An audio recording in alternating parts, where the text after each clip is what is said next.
a world of myth and legend, of elves and dwarves, of men and wizards, a place where light and shadow wage an eternal war, where hope stands on the edge of a blade. This is Middle-earth, and its history spans thousands of years, tales of glory, tragedy, and the unrelenting power of evil. Today, we journey through the complete timeline of the Lord of the Rings, from the dawn of creation to the fall of Sauron. This is the story of the One Ring. The First Age, the war against Morgoth before Sauron. Before the ring, there was Morgoth, the first Dark Lord, a being of unfathomable power. He was once the mightiest of the Vala, the godlike beings who shaped the world.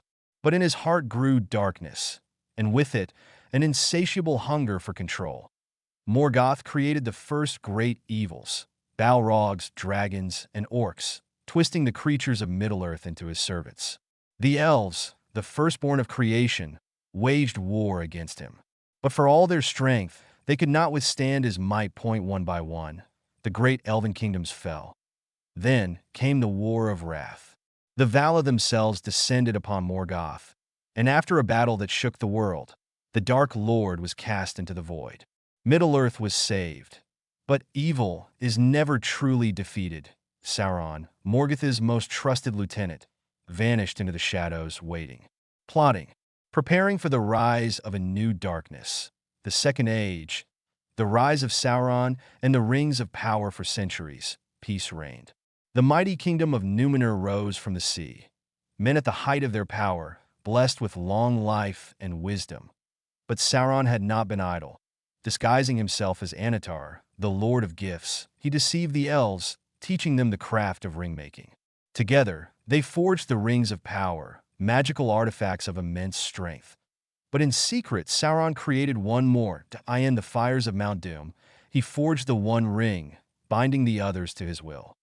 One ring to rule them all, one ring to find them, one ring to bring them all, and in the darkness bind them. The moment he put it on, the elves knew they had been deceived. War erupted. The elves fought. The dwarves retreated to their mountain halls. And the kingdom of men, Numenor, rose against Sauron. The Dark Lord was captured, brought in chains to the great city of Numenor. But even in defeat, he was the master of lies.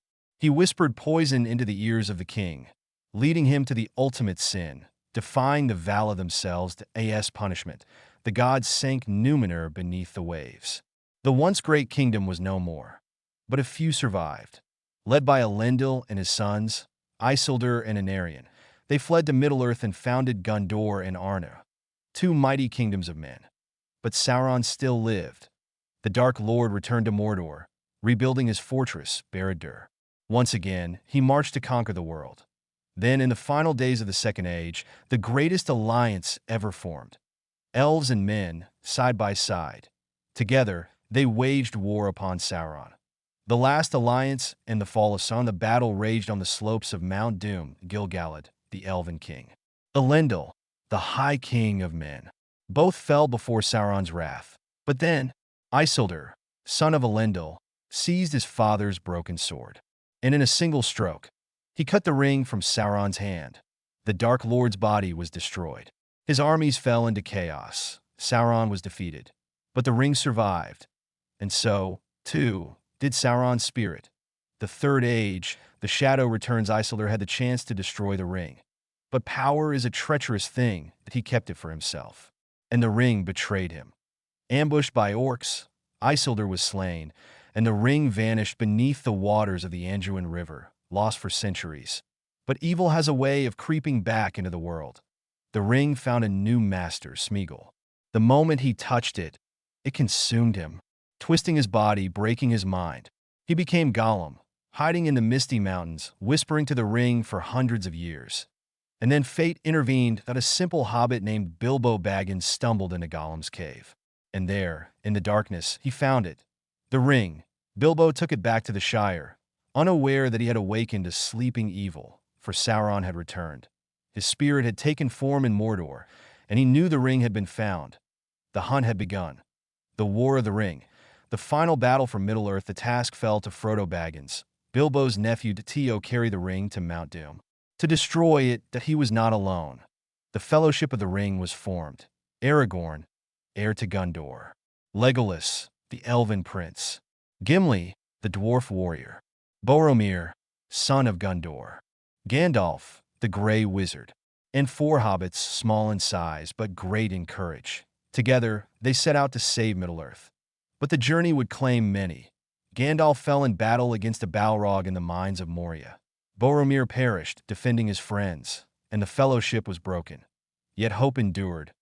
While Frodo and Sam journeyed toward Mordor, Aragorn led the free peoples of Middle-earth to war. The great battles began. Helm's Deep, Minas Tirith, the Black Gate. And finally, on the slopes of Mount Doom, Frodo stood before the fire. But the ring would not let him go to the last moment. Gollum, twisted and mad, seized the ring, dancing in triumph. But in his madness, he lost his footing, and together, he and the ring fell into the fire. Sauron's tower crumbled. His armies fled in terror. The Dark Lord was no more. Middle-earth was free. The end of the Third Age. A new dawn. Aragorn was crowned king of Gondor. The Age of Men had begun. But for Frodo, the wounds of his journey would never fully healed. He, Bilbo, and Gandalf sailed to the Undying Lands, leaving Middle-earth behind forever. Thus ended the Third Age. But legends never fade. And as long as stories are told, the world will remember. The story of the ring. The story of Middle-earth. The story of the Lord of the Rings.